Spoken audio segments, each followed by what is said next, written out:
to National Touring Forum for inviting me here today. And a special thanks because my life just recently has begun to feel a bit like Groundhog Day. So today I'm doing something very different and very exciting. I'm really glad to be here with you today. My name is Terry Adams. I am currently a Senior Project Manager for Diversity at Arts Council England.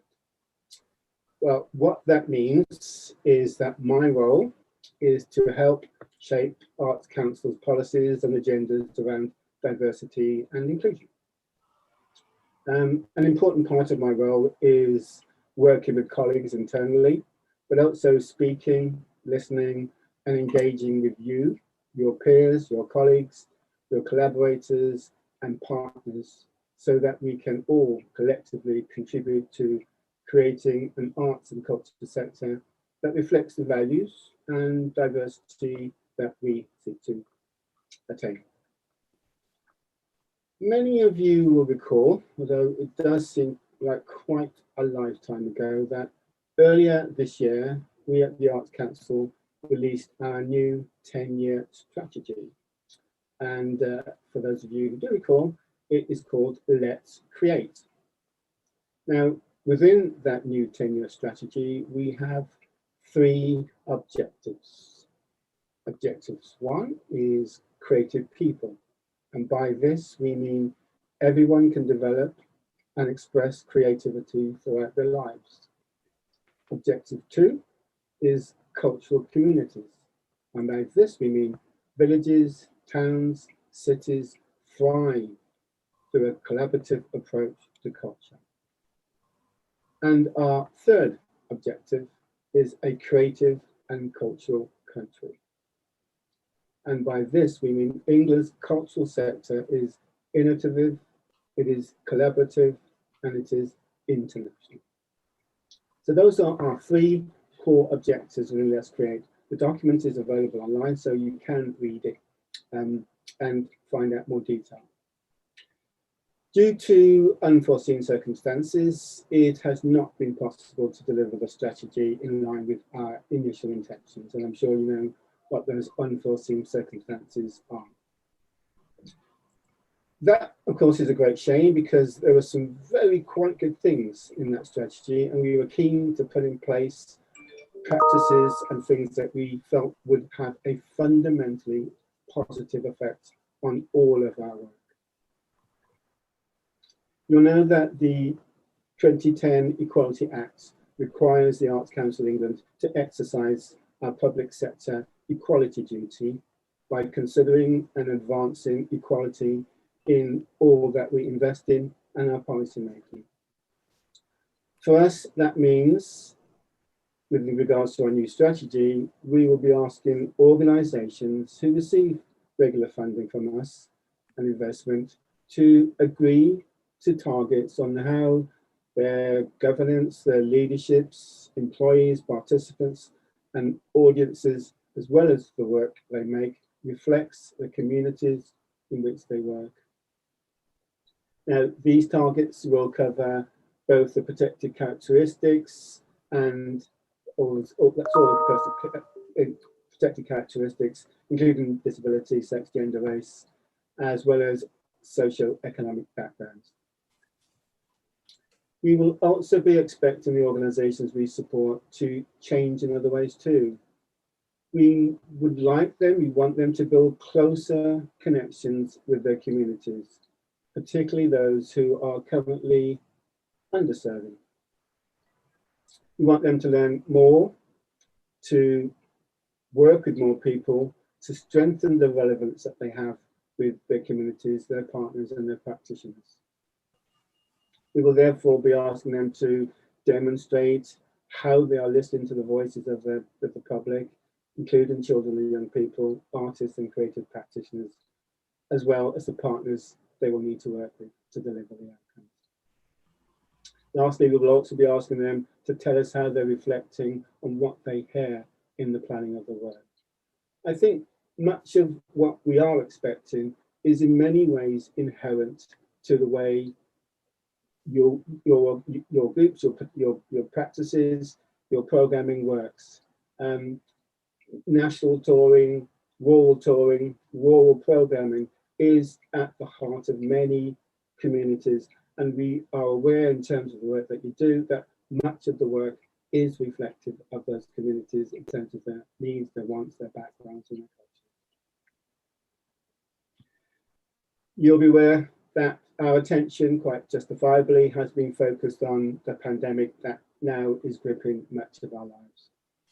But in the true spirit of that immortal phrase, the show must go on, we will be working over the coming months with you to inform you, to listen to you, and create a delivery plan for our new Let's Create strategy.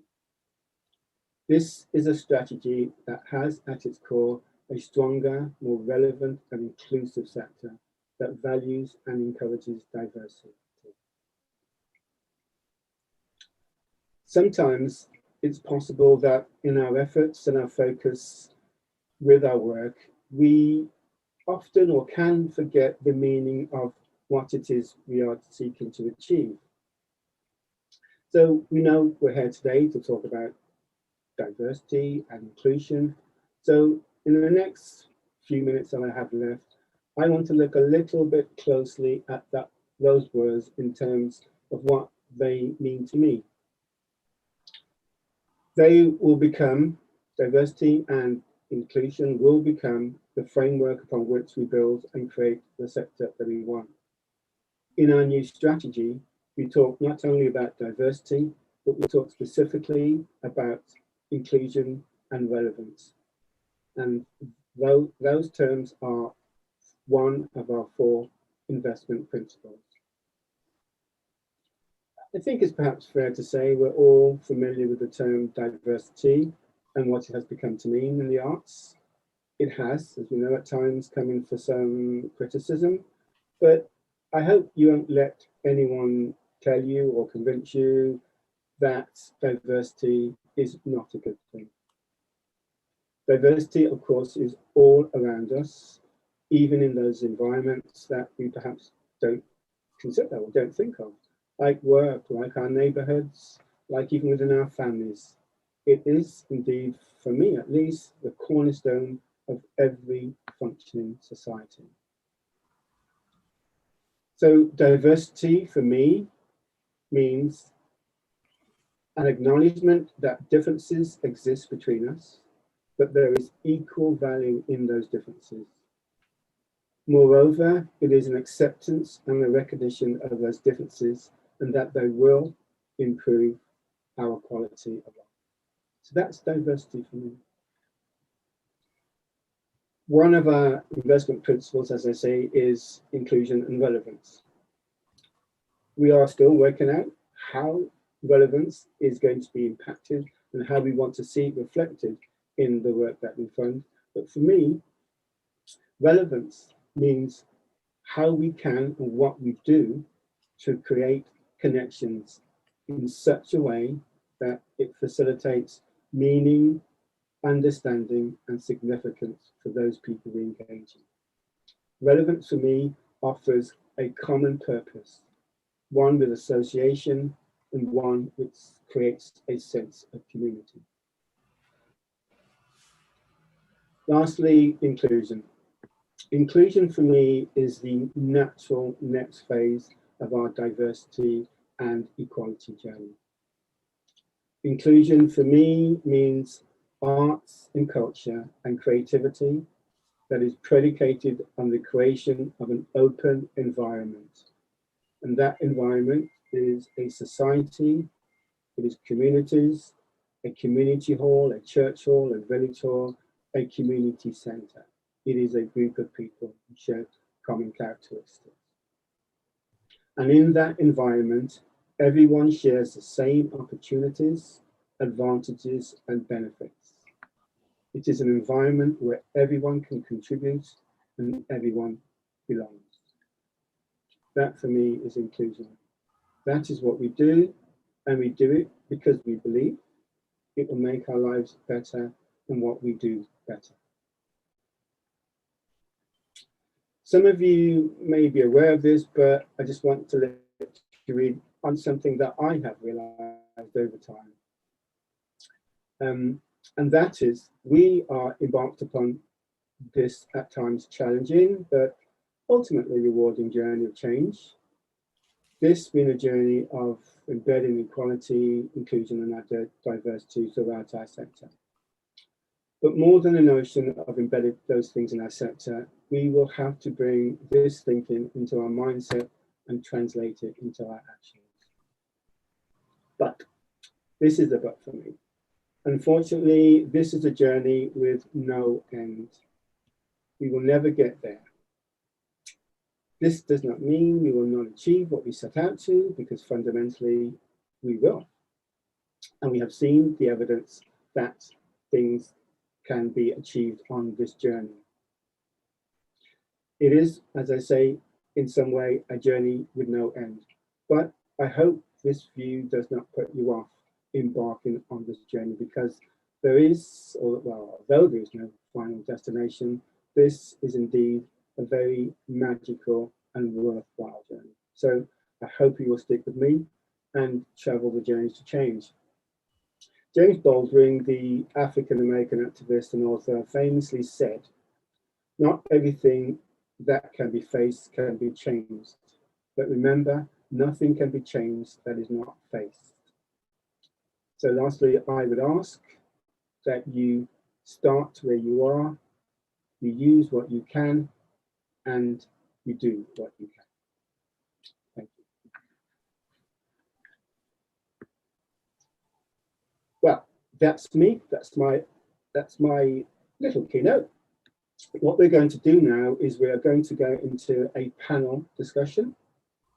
We are very, very pleased and delighted to have three really experienced creative practitioners, cultural communicators with us today to talk about diversity and inclusion, what it means to them, and how they see areas in this work progressing. Are we all ready? So we have Elle Liddell-Crewe. Elle will admin and analytics, specialise in access and inclusion, involving work with Wales and Scotland to ensure unlimited artists reach audiences both nationally and internationally. We have Deborah Wilkinson, who works for Creative Network. She's an artist, poet, performer, director of the Creative Diversity Network, advisor to the United Nations, UNICEF, on rights of disabled people to cultural activities. She's been awarded a Lifetime Achievement for her body of work in the areas of diversity and culture. And we also have Amanda Parker, who some of you hopefully will have heard that wonderful keynote speech she gave just earlier. Amanda is with a focus on audience, diversity, and inclusion. Our panel today will explore what diversity and inclusion means to each of us, how can world touring be more accessible, preconceptions with the world touring sector, programming that is political and radical, and ways to embed inclusion, cultural and organizational change and employ alternative leadership models. This is a chance to talk openly about what we mean about equality, why diversity is important, and how the world touring sector can become more inclusive. What I would like to do is perhaps invite each of our panel members to give a bit of an opening salvo of where their thinking is, where their practice is currently with regards to diversity and inclusion. And if that's okay, I will start with Elle, please. Hi, everyone. You cut out a little bit, Terry. Yeah, don't worry. I'll just reintroduce. So I'm Elle, I'm she, her, my pronouns, and I'm the project manager for Unlimited. We're a commissioning program run by Arts Admin and Shape Arts for disabled artists, and we use the social model to define what we define as disabled. I'm really excited to be here with some epic people, and I feel like I'm only just getting my seat at the table, which brings me to what I feel is access and inclusion for me and what diversity is for me. I think for me, it really fundamentally comes down to the fact that access is a given and not an afterthought. I think so often now, when it comes to the disability arts sector, as well as the wider kind of scene within the arts at the moment, a lot of organizations are putting out messages of solidarity and kind of understanding and kind of saying they're inclusive, but it's coming at a point of being reactive. And I think rather than being reactive, we should start to hopefully build a sector that inclusion becomes embedded. So that's where Unlimited kind of come in. We very much prioritize and fund disabled artists. And within that, there is intersectionality as well, which I will go on to later. But I'll leave it at that for now as a short intro. Thank you. Thank you, Ellie. Can we go on to Deborah now, please, Debbie? So my name is Deborah Williams. I'm the Executive Director of the Creative Diversity Network at the moment, which means that I work with television and broadcasters to look at their diversity and inclusion policy intervention schemes, ambitions, hopes, fears, doubts, and try and figure out how to make it sort of industry-wide. We also monitor who makes television, so we collect data on who makes television and who's on television in the UK. Which is the world's first monitoring system. It's an online database, basically. My history is I'm an artist. I'm a theatre maker, writer, director, producer, and I've been doing that for an incredibly long time. I guess so I live in two worlds. I live in the world of management, executive, C-suite space, and then I live in the world of the solo lone artist trying to write and create work. And I actually like creating solo work, which I know most people don't like, and everyone thinks, oh, it has to be collective and etc. But I really like making solo pieces, and it's taken me a while to sort of come out and say that, because the force has been you've got to make work with other people. You have to do things with everybody else. But I like solo work. But anyway, that's my little rant over. I think for me, I'm spending my time now retrofitting, because diversity, inclusion, equality are all embedded in me as an individual and the way that I work. It's incredibly difficult to have isolated conversations with people who are at different parts on the path. So I spend a lot of my time retrofitting and unpicking and unpacking, and in the worst case scenario, justifying my approach and my work in order to find links with where people are at the moment. And I think a lot of that is because I'm an old woman. I've been doing this a long time, and everything's a cycle. Like Terry said, it never stops. It just changes perspective and position. Thank you very much indeed, Debbie. Last but certainly not least, Amanda Parker. Hopefully, as I say, some of you will have caught Amanda's keynote, but can I again ask you, Amanda, just a brief introduction for those who may not have caught your earlier keynote. Thank you. Oh, thank you. So I'm Director of Inc. Arts, which champions the creative, economic and contractual rights of the UK's ethnically diverse arts and cultural sector workers. That's what it says on the boilerplate, so that must be what I'm doing, which in practice means doing lots of research from the perspective of those who work in the sector and building connections for those who work in the sector who are ethnically diverse, because very often people are in bigger organisations.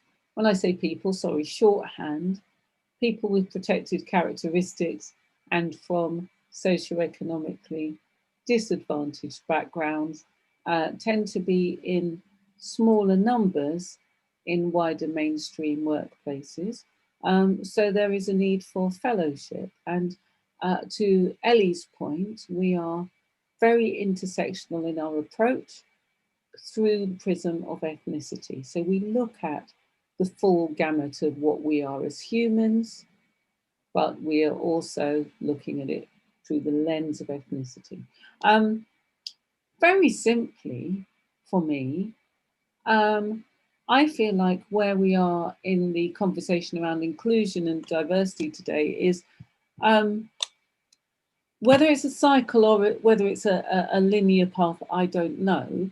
But we used to talk about a seat at the table, and I just want to break the table and rebuild it. I don't really want a seat. I don't want Ellie to have a seat. I don't want older women to have a seat. I want us all to be building the table ourselves. And it might not even look like a table to what we usually expect a table to look like, but it will serve the purpose of a table, which is to provide a place for fellowship, coming together, and collective action. So that's what I want to do, smash things up. Thank you. Thank you very much, Amanda. I'm sure you don't mean that literally, but we... I don't know. Well, okay. Thank you.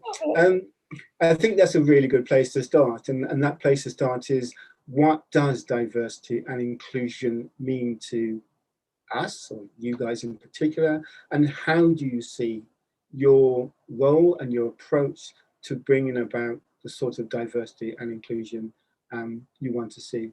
Perhaps I can start with Ellie. You can indeed. I think it's a really interesting thing that Amanda said about smashing up the table. Had many conversations with ArtsAdmin, who are the current organisation that are one half Unlimited, about what does that mean? Because also, who's at the table already that invites you to the table? You know, it's somehow this golden ticket, which shouldn't be the case, you know? So maybe that's right. Maybe we need to smash up the table, which is the cultural sector. And also, I think in relation to rural touring as well, which I'm sure we'll go on to later, there's preconceived ideas of who has a ticket to their table, as it were, who has the right to take part in rural touring, or who feels like it's not for them. So for me, like I said earlier, I think it's to do with access is a given. And when I say access, I mean that for everyone. This isn't just disabled people. Yes, I'm going to come from that standpoint because of the work I do for Unlimited, but that is for, you know, Black, Asian, ethnically diverse people. That's for queer people.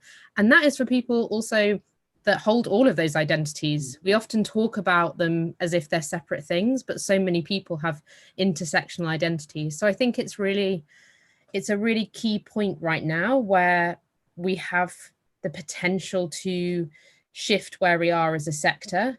And like I said earlier about organizations being reactive, well, actually reactive is something. So at least there's a starting point.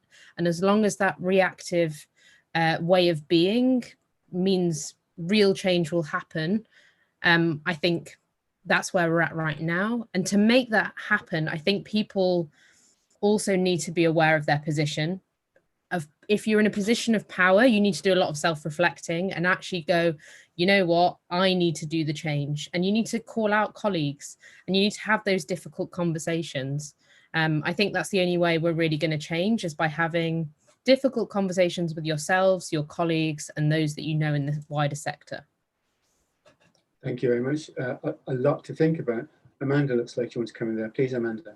And I just want to add to that I also think that not just challenge, we can also make change by resetting the conditions for change. So, for example, with particular regard for rural touring, there will be people who are uncomfortable with the idea of the word rural. You know, even that, we have to think about what metrics do we apply when we talk about what we're doing. How do we talk about what we're doing? That in itself, before we get to the leadership challenging themselves, how do we talk about what we're doing will help a kind of reset, review. And also what do we value, which touches to your point, Terry, about, and I'm really interested when I hear we've not yet formulated. I know that Arts Council are quite a way down the line with what does inclusion and relevance look like, but it goes to that point of relevance. If we're changing the criteria that we call success, then we do smash up the table. We do have leaders who already are challenged, because if a condition of leadership is my team looks nothing like me, or the work that we create is nothing like what I normally go to, that's quite a radical place to go to. And that would make such a huge difference. Leaders who go, you know, not my bag, but loads of people liked it, is amazing. It is. It very much is. It is, I think it's fair to say that we in the Arts Council believe the new strategy is a bit of a game changer. We are still, as I say, working out some of the details, but there is a lot in it that we fundamentally do believe will make our sector much better. I mean, one of the points you just mentioned there, Amanda, sort of speaks to Deborah's retrofitting, that going back. And I wonder, Deborah, as we think about what diversity to means, how does does your experience of retrofitting, having those difficult conversations, fit in with how you see and define diversity today? I think it's interesting. I'm interested to hear what other people have said. For me, it's structures and systems. That's where I work. I work with changing structures and systems, and it's not necessarily smashing things down and breaking them up, but it's reimagining. You know, I spent a lot of time in the last 10 years sort of going, well, we have an Equality Act. So how do we reimagine equality in the UK when the Act covers 116 different acts that used to exist? So how do you turn that into something that's usable on a day-to-day basis, whether that's within policy or in particular in the creative industries? So I found it quite interesting to look at how people do things, at what people do, and what they think is good about what they do. So the conversation, you know, let's example take rural touring. It is something that, you know, many years ago I tried to get into and wasn't able to, in terms of taking shows on the road. And there was a conversation from a lot of people that, oh, well, black work doesn't work in rural touring, in rural spaces. And I was like, you know, I accepted it at the time because that's what I didn't know anything about the rural network. But then when you begin to understand, it's about the people who program, the people who see work, what they see in the work. And actually, when people came to see my work, they understood that it was a black person in the show and it was a story from a black perspective. But actually, it was a universal story that multiple people could engage with and understand.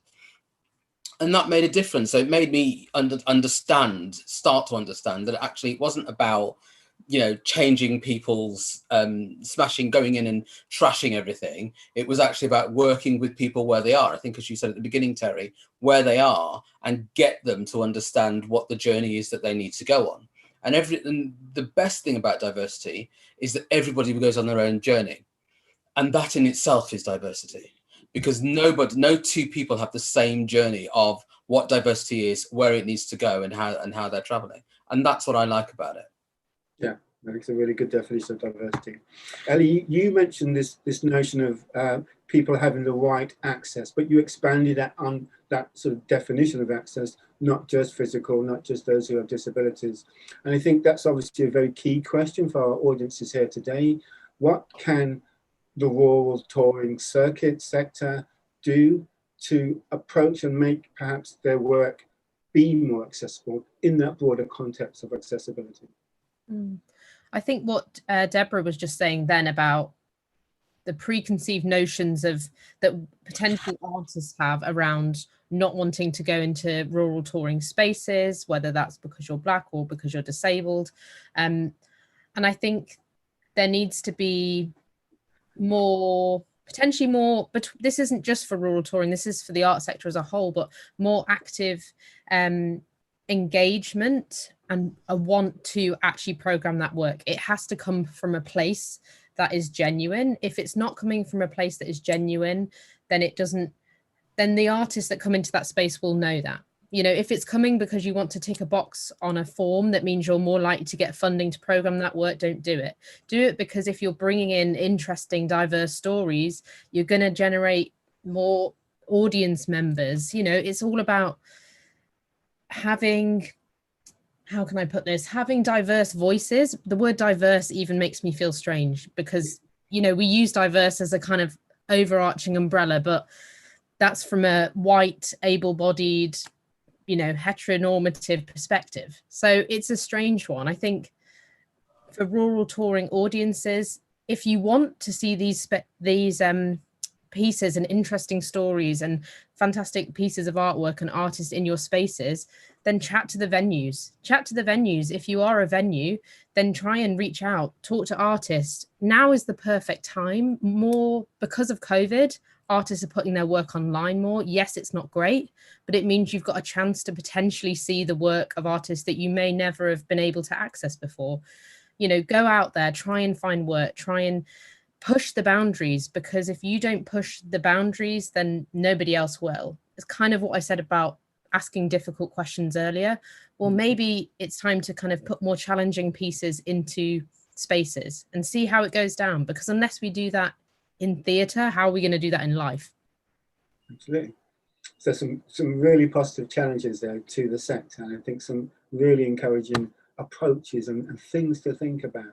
Amanda, I think in terms of when you think about this notion of accessibility and the rural touring circuit, what do you see as maybe the pinch points or the areas that perhaps need focus, need collaboration, need working on? So in terms of touring, first of all, there's the really, really clear and present one of the difference in risk of COVID when you are disabled or ethnically diverse. So let's rather clumsily put that as a given. You know, first of all, we need the proper measures in place to ensure that places where we work and stay are secure and safe for people who are at higher risk. That's a given. But going forward in a world where we have a virus and we have a means of mitigating the effects of coronavirus, I won't say cure because who knows what the future holds. I think there are kind of three things that are key, and one speaks to both of what Deborah and Elle have spoken to. It's about curiosity and openness of heart. And that always sounds a bit hippie-ish and uncomfortable for me, but I can't think of a better way of saying it other than having an openness of heart where you can lean into the commonalities of work.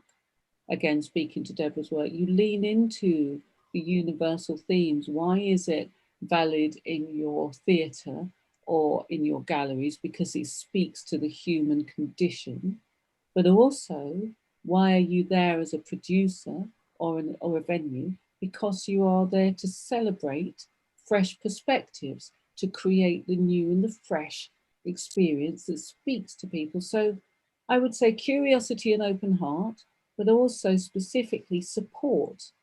And what does that look like? What does that curiosity look like? It looks like asking those artists and practitioners, what is it that we can do to make you feel welcome here? What can we do to help you be here? You know, when you have really irritating feedback forms when you stayed in a place, and they say, what could we have done to make you more comfortable? It's those questions, but in advance. It's not afterwards, it's in advance. What can we do to make you feel welcome? What are the usual stress points for you coming to a community like this? How can we mitigate together? And that to me speaks of curiosity, openness of heart, leaning into the common experience, but also celebrating the difference. We know you are not like most of the people that live in this village what can we do to make you feel comfortable is a really great starting place. How do we promote your work effectively within that? Again, one artist may choose the forget about the protected characteristic, talk about the common themes. I will bring my lived experience into the space in performance. Other artists might say, make sure that the promotion and marketing absolutely centers my lived experience so that I don't walk into that space and have people surprised to find me there.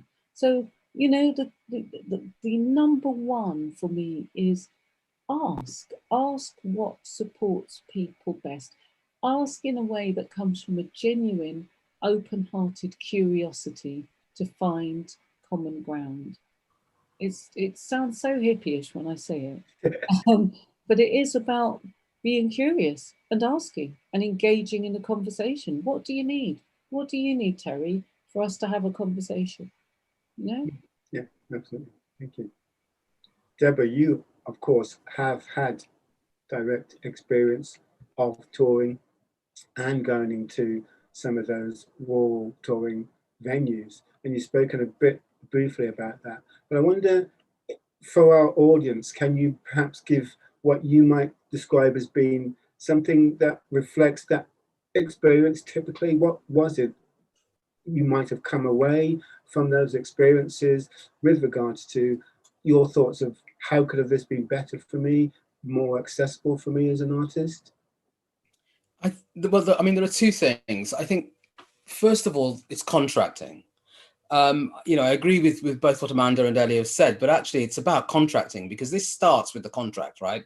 You have a contract of agreement between two people, whether they're individuals or organizations or whatever. But, you know, the definition of a contract is, you know, words on a page that two people agree on. And that's it. And that's the basics of it. So actually, when it's worked well, I've had a contract where we both, you know, both parties going into it have an understanding about what the expectation is. So the management of expectation around the content of my work or around the demographic of the audience. So so both sides have an understanding before you start the conversation. One of my shows that I toured, I was virtually naked on the publicity. So I was naked except for a purple wig and some post-it notes. So I had to make sure that people were aware that, you know, going to particular audiences, that's not necessarily something that they enjoy, that they would enjoy seeing, but flagged appropriately. And within the marketing conversation, you say this is what the marketing is. And if they needed something different to crop the pictures differently, then, you know, then that was fine and we could do that. Where it didn't work was where people, and this is something that I think is specific to rural environments and how they promote shows. It's people didn't want to put the publicity in their shop windows or in the windows of the local community centres, etc. So that was a barrier that that we struggled to get over, because that's a primary, you know, the word of mouth and that sort of advertising was a primary way of driving audience to work.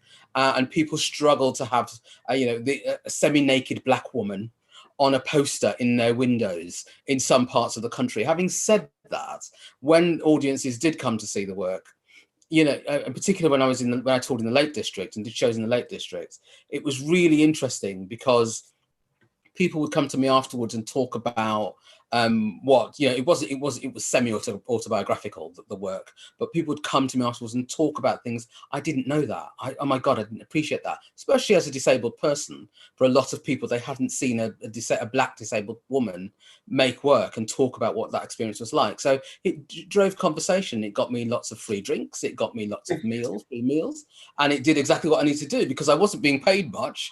So I could pay my team and I could get free food and free alcohol. And that, you know, again, how do you make deals and how do you work with what people have and how do you ensure that it works for you?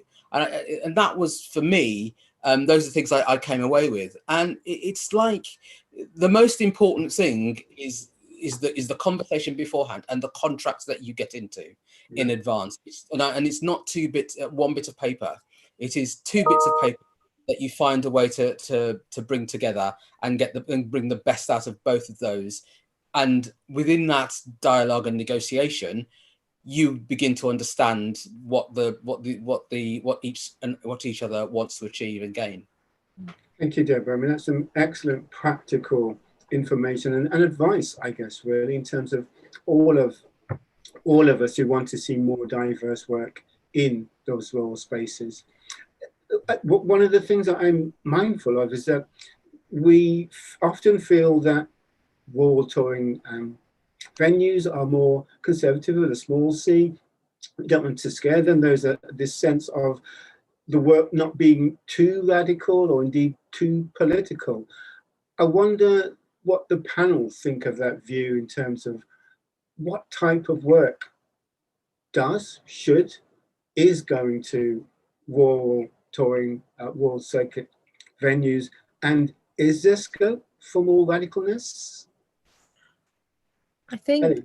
Just jumping in, feeding back on what Deborah was saying about contract, before I lead into your question, and kind of having something written. A lot of artists now, or it's quite a new term, are coming to venues with what we call access rider. So a lot of people have heard of riders for musicians where they say what they want. But for disabled artists, it's kind of a way to say, these are my access needs. And then it means that different conversation doesn't happen later down the line when it's too late. So again, if you're a venue or you're a programmer, that's the kind of thing you can do from the start. So as well as the contract, you can say, do you have an access rider? What are your access needs? And again, if you have budget, make sure there's budget for access provisions, because quite often that isn't the case. And if there isn't budget, there's other options that you could maybe crowdfund for access provisions as well. Like, it's not an ideal thing. Obviously, we'd all love to have budget. Yes, and you can apply for access costs as well with various organisations like Arts Council England. I will pass over for someone else to go for your other question, Terry, but I wanted to jump in there quickly. Thank you. I mean, that point about budgets and access is an important one. And I would urge all programmers and venue managers to think about having a pot of money specifically for issues of access. It should be a general pot, but every program, every activity should have an access budget attached to it. If we want to be as inclusive as we say we are, it will cost. And that should not be a cost that is a deterrent. It should be, as Elia said earlier, embedded into everything that we do. So now I will again open back that question about can work in rural touring venues be radical? Should it be radical, or should we keep it safe to ensure that we get access to these wonderful people in rural settings? Deborah? I think it depends on what you mean by radical, Terry. My idea of radical is something completely different from your idea of radical, my dear friend. And so it goes. It is about very little theatre is not radical, and I think so. It's a spectrum. You know, is it radical? You know, what's the difference? You know, is it radical to have, you know, the semi-naked black woman with wearing post-its and nothing else on a poster, or is it radical to have you know, a black version of a Shakespeare show? You know, in some communities, one of those is radical and the other one isn't, and vice versa. And I've seen responses when working as a stage manager or touring. I've seen responses from communities where they are more upset about a company with one black member in a piece of work by Shakespeare than they would be by the other piece of work, because they know what they're going to get. So, you know, the radical idea is all theatre should be radical and all performance should be radical. Otherwise, it's not doing its job, because it's challenging, and it's challenging us about who we are, who we think we are, and what we think we know. So there is that.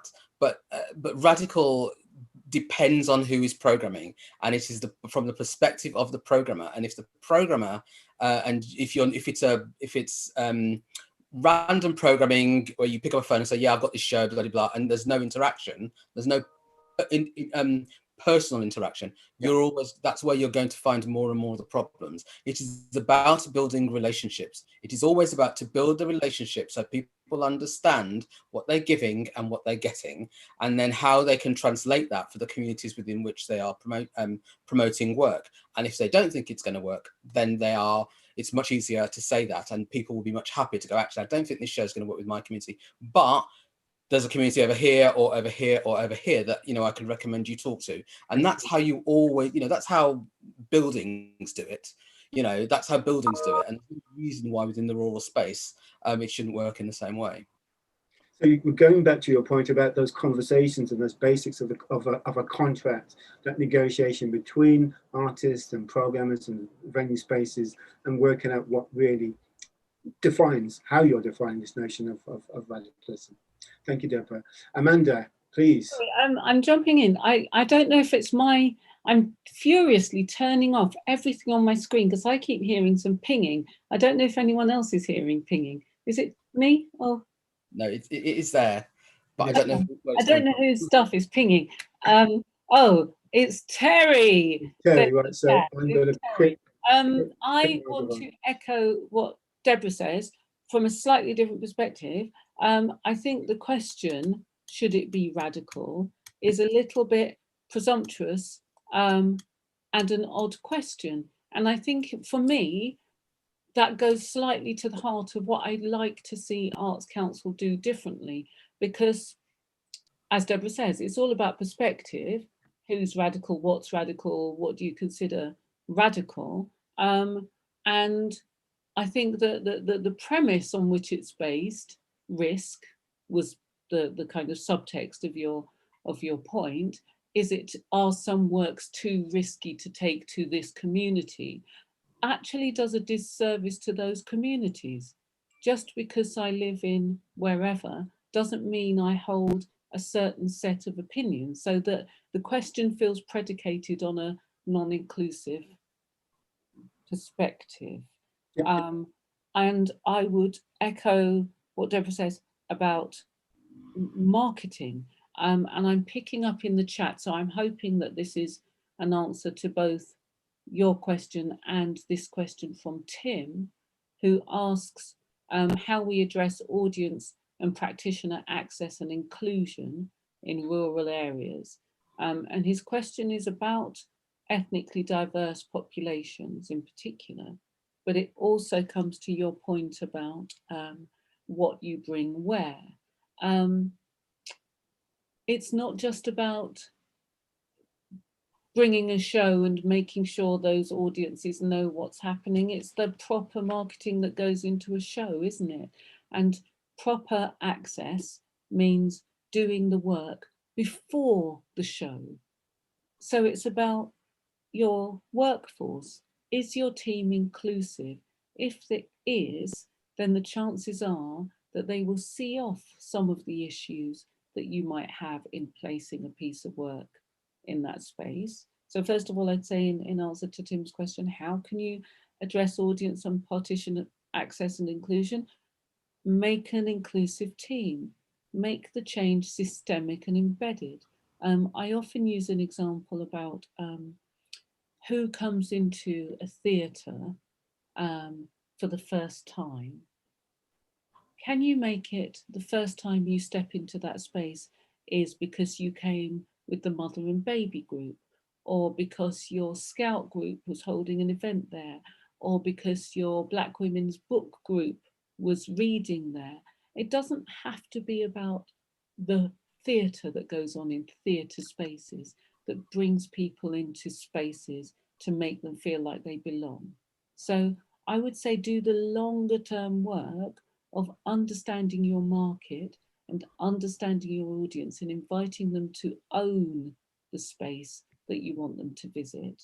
So agency is so vitally important because that drives access. It makes people want to be there. It makes the place welcoming. I hope that answers some of Tim's points, because I could see it sitting there and yeah, we were going to answer, but that's fine. I mean, that's a really interesting and very valuable answer. I'm going to play a bit of a devil's advocate here, because it's that question is one that we at the Arts Council hear a lot of. How do we make our work, our spaces, our venues more diverse? Now, often we say, well, just build it and they will come. But we know in truth that doesn't really work. You can't just build it and they will come. But what happens to those venues and spaces who have, as Tim has said, a small ethnically diverse population who they know they don't serve, who don't want to get involved in the running of the business. They just want to go and engage with this work. How can programmers like Tim and his colleagues ensure that they are programming activity and work that is going to relate to those audiences? Amanda, you had your hand up. Okay, I'm going to flag because they're asking, can we take some questions from the audience as well? Yeah. Now? But in answer to that question, we have a provocation within CARTS. I won't bore everyone with it now. I'll put it in the chat if I can. It's called a 1% challenge. It's about changing your procurement processes so that more people come into your space and understand what you do and find the space one that they can use. So first of all, you have to know your audience. How often do they go to theatre or art galleries or whatever? What is their capacity? What's their appetite? Where are they engaging elsewhere? That's the first thing. The second thing is bring them in, I would say by stealth, that's a shorthand, through other means if necessary is the longer one. You know, if you have coffee mornings, book clubs, black hair conferences, wedding conferences, whatever it might be, you can get people coming into the space more. In terms of the numbers, I wish people would stop sweating the small stuff. If you're in a community where there's only 0.5% African and Caribbean diaspora people, you can't expect them to turn up to every production all the time. It's kind of bonkers. So I would say let's adjust accordingly across the country, mindful that where there are areas where there is diversity, which is most of the country, if you haven't engaged with them, think about who's in your workplace. Is that representative of the UK? Is it representative of your local community? If it's not, start from there. Start from the workforce. Go next with procurement. We're just, I'm sorry, I'm jumping in the chat. Can you see the chat, Terry? Because I can now, sorry, I hadn't had it up okay, before. I'll stop talking. Deborah, and then I'm going to go to Elle for that question about relevance. I mean, I think the relevance question for me is about outreach. There's an assumption that the audience have to come to you. Well, actually, you need to go to the audience. You need to go where they are, discover what it is that they like, and figure out what the taste is. You know, the word that gets buried a lot in this diversity and inclusion conversation is taste, and taste is a big driver. You know, it is the difference between liking an Italian and an Indian. And it is that extreme in terms of art and culture. And the assumption that because people are from a particular ethnic background or racial grouping, that that's the only work they want to see is, you know, well, is what it is, and it's not healthy in my opinion. I love pantomimes, and nobody would expect me as anyone that knows me is always shocked when I go, I love panto. I can go and see 10, 15, you know, when I used to work at the Arts Council, I used to suck up everyone else's pantomime tickets because I'd go and see panto anywhere in the country because I love pantomime, without children, obviously, but, you know, I love panto. But that's the critical thing. It's go to people where they are and understand what it is that they like and ask them. And this is where the data thing in me, the data geek in me comes out. Do your research. Your research is asking questions of people when they come to your space, when they don't come to your space, how you use your space, and finding out what it is they like and don't like about it, and what it is you can offer and what it is you can't offer. And again, be open and honest and transparent in that conversation and that relationship. Build your relationships. You can't just put on a show and hope that the people from a particular minority background will come and see it. That won't work. It just won't happen if you've not done the nurturing. You know, to go right back to the metaphor at the beginning around the table. For me, table is about nurture, right? Table is about nurturing, and that's what you do. You need to nurture the relationships and understanding, and accept that you will try and you will try. And it will be umpteen times you try before it actually works and before what is deemed to be success in terms of Arts Council monitoring and measuring is achieved. But that doesn't mean that you're not being successful. Thank you very much indeed, Deborah. Ellie, I wonder if you had a response to this notion of that relevance. There's some interesting kind of blending of questions in the chat right now that I'm kind of reading. I can like trail it in. Someone's asking about organizations parachuting into communities. Yes. And I think that really is an interesting one. And I would say from that, if you're a company, I would try and partner with potentially producing organizations that are embedded in communities. I think it works both ways. You know, you can't just parachute into your local, you know, ethnically diverse community and hope they're going to show up, because that's not going to go well. Or I think it's interesting the word outreach as well, because that is a really interesting notion of like, oh, we're going to come and help you, and this kind of, which can be really uncomfortable. And I think for me, I just want to pick up on what Amanda was saying about diversifying from the ground up, or, you know, how can you do it? How can you expect audiences to just show up? It's about programming small things. It's about, if you do have a diverse population, making sure, like you said, that you can see people that work for that organization that are like you. This is across, you know, everything. This is, if you enter a venue and there is a disabled person and you are a disabled person, that is amazing. Or there is signage that's for disabled people. Or if you have front of house staff that can learn basic BSL, fantastic. And they can use that. That means anyone that is deaf can go into that space and feel welcomed because there's been effort made. You can't just assume that your audiences would change or people will come to the venue unless you do the work. And that's across everything.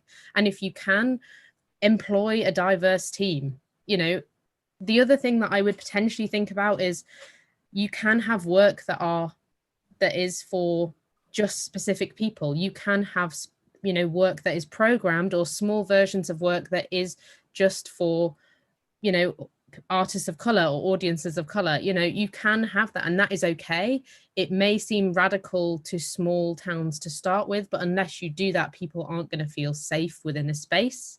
And again, the word safe is like a difficult one, but you have to be brave. You have to do the work. I think, like I said earlier, now is the time as well. Because of Zoom, it means you could also partner with other local organizations and maybe come together. You know, that is today, a lot of rural organizations are coming together to this. Maybe have conversations with other organizations that may be local, that may not be, but you can connect on Zoom now. Maybe see if there are small, diverse communities that want to come together. You could work with them, and Zoom is a brilliant way to start doing that now. I don't know, and then lead into it. I'm conscious that Deborah and Amanda have got their hands up, so I'm going to stop. I'm just going to have to make a quick answer to this question now, because I'm sure whoever posted is keen. So I have, in terms of Arts Council strategy, made the point that we are asking companies to engage in their communities. I think that's a principle that most of us, I would like to think is a good one. So we have an organisation here that for 10, 15 years have been working with rural and small town communities. And now under a similar directive, I think it's Arts Council Wales funded organisations, as Elliot just said, are parachuting in. That's not what we're talking about, parachuting in. We're talking about clearly those organisations who have experience of engaging properly with communities, engaging with communities in which there's an equal partnership, engaging in where there are activities that reflect the relevance and are inclusive to those communities that they seek to work with. What we are not talking about is every Jonathan, Catherine and Amina and their company suddenly popping into the rural Lincolnshire and thinking that they are going to in some way enhance the cultural experiences of those residents. We're not. We are talking about, and clearly those organisations who have had that 10 and 15 years experience, hopefully this is your opportunity to come to the fore. This is your opportunity to suddenly be the kingmakers, the real narrators of our culture and our art in this country. And we hope that you take the opportunity to do that. Deborah, I can see a hand up there. Two things. I'm very wary of about that. A lot of people who work in rural and touring spaces are volunteers, And there's been a lot of talk about employing people within. I think we just that awareness of actually this is volunteering, and we know there are lower levels of people from minority ethnic groups who volunteer, but actually there are probably higher levels of people, of disabled people who volunteer. You know, it would be worth doing, you know, when I say data, that's what I mean. Really get an understanding of your communities, your demographic, and that you know, the idea of employing somebody from a diverse background. Suppose they don't want to be somebody from a diverse background. Suppose they just want to be the box office manager. Do you know what I mean? It's so find all of that is it's all very tricky. But I would say always start, but know that you're going to stumble and you're going to fail.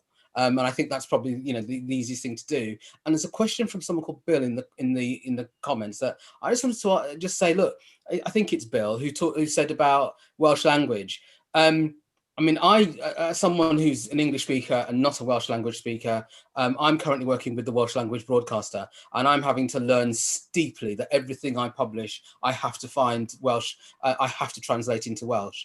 But that's because there is a commitment to Welsh language and understanding that. So I don't see any reason why in England anybody would not be welcome, be interested. But I mean, don't get me wrong, I'm not rural touring. I'm not a producer or don't run a venue, so don't come after me. But I can't see any reason why people would not want Welsh language speaking shows in England. I just thought I'd answer that, because that sort of, you know, because we take shows, you know, there are foreign language shows constantly and you know, so yes, so that's it really. That's a good point. Amanda. I think to what Deborah's just answered and Terry's question, when we talk about employment, it's not necessarily employment. Like you say, it may be volunteering, and ethnically diverse people as one cohort don't tend to, in many places, volunteer. But that's where I go back to that curiosity and openness of spirit, because what you really need to understand is what are the barriers to people engaging. And often those barriers are, it costs time and money and the whole weight of lived experience that stops you. So if you're able to introduce support so that your volunteers don't end up out of pocket, you might find someone more likely to volunteer with you. If you're able to co-sign a course for them that means that they get accreditation for the time that they spend, you know, you have to show that you can value it and people get a benefit out of it, which is another way to build inclusion in your sector. To the point about the Welsh language and the point below, what I hear in both of those is a slight fear of other. And one is saying, we are the other, is that other over there, the English, ready for us? And the other one is saying, the other people coming in are the other, and they're going to mess up what we've worked hard to create. And again, I'm so sorry, I take it back to that curiosity. Zoom allows us to ask those questions. You know, the rider is a fantastic model. We're also developing a touring rider for ethnically diverse people. Right. But those questions up front, what do you need to engage, applies to volunteers, applies to employment, applies to procurement. It's a conversation. You start with a conversation and you collaborate. So I hear you, Terry, with that question about trample the trust. There should be no trampling, because it should be a collaboration where both people learn from each other. Thank you. We have unfortunately come towards the end now, but in order to wrap up, I wonder if I can ask each of our panel to give maybe a 60-second bit of advice for our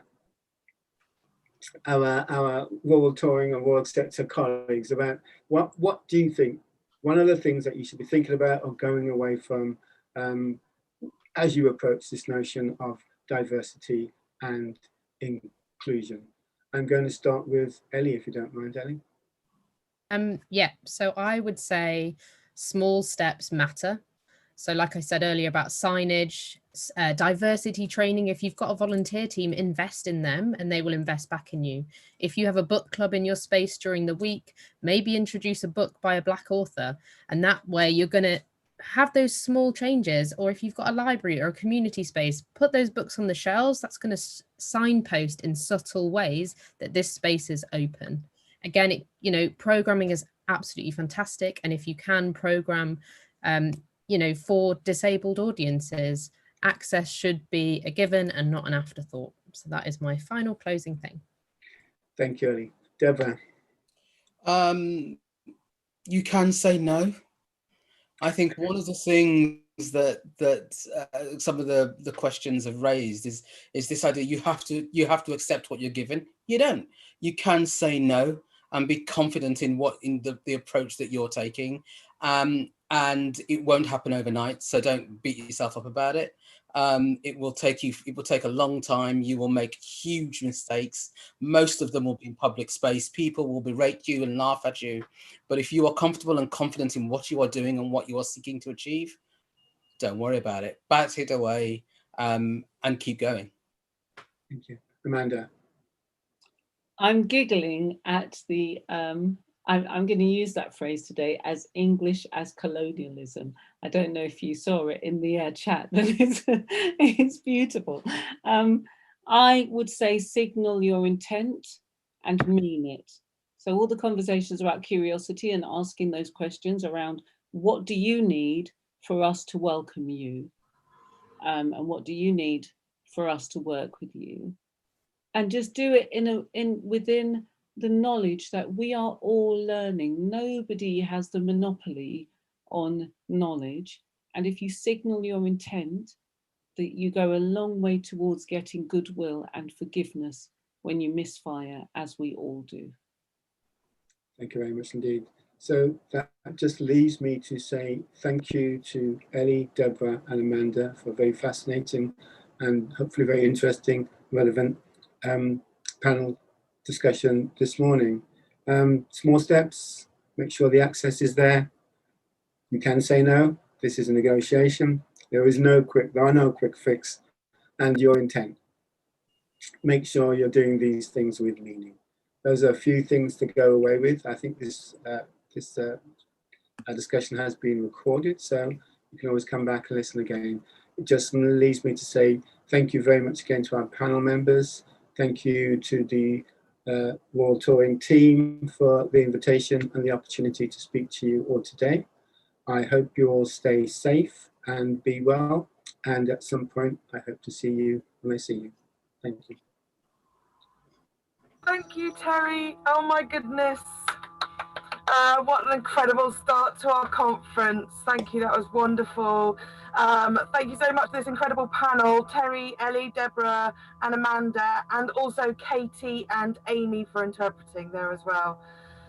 So much. We're missing the live crowd applause, so everyone just imagine that. Yes, so much. I was going to say thought-provoking, but I think change-provoking is a better thing to be saying here. Yeah, it's a brilliant start. Thank you so much. So now we're going to invite you to watch the interview and the next session from dance artist Joshua Nash.